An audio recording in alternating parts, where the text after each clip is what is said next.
3月份来是个3通知我啊，我一定要去看一看。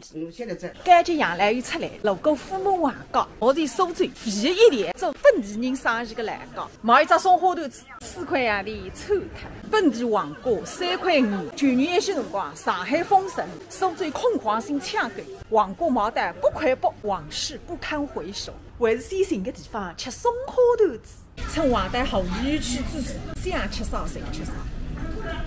终于一日，天天天不应，简直地不应。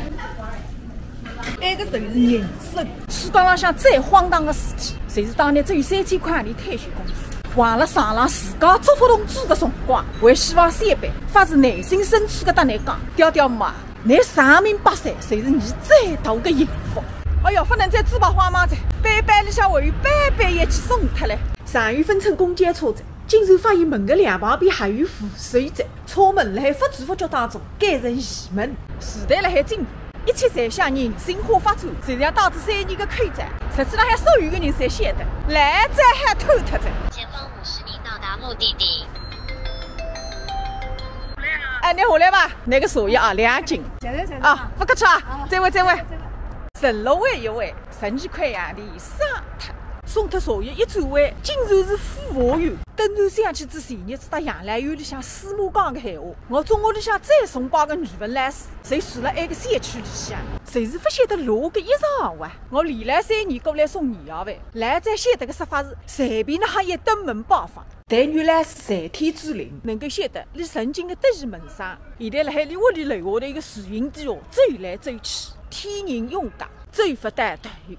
有人可能也问着，你哪哈英语老师发想，物理老师发想，化学老师发想，读上千几个语文老师？因为我从小学单单中毕业，英语单是背不出，几何代数没好弄懂，化学方程式3个看天书。只有语文，尤其是作文，已经被老师读出来。那个还是我学生时代唯一值得觉得有亲的地方——建市新村。也不是有搿样一块路旁，还当至东关新村呢。里向树枝一路帮，分来得及开千手开选的烂果冻，吃的是菜，煮的是脑，不补口，不受力，刮来刮去，分赶上监狱产业化的头班车。走至半日，还不晓得语文老师曾经的屋里是路上楼，别个30年之前能够住上埃上的房子，亲属外们过着这个生活，想想比我想象当中的也来得滋润。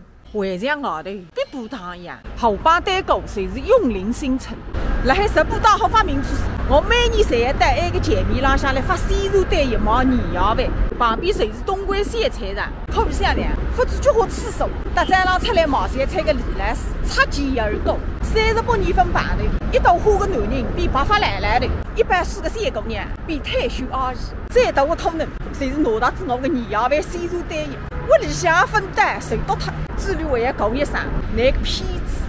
大新疆40多年之前，小学言语的屋里，谁是不晓得了落个门堂子里向？只记得当时辰光听你讲，伊屋里有只大床，爸爸妈妈困，我困辣大床旁边搭个山床浪。搿些辰光哪还会得晓得？你都要，谁是我后来的语文老师？但既按基础脱么，也等你高大上走来，有机会碰头，当面问一问。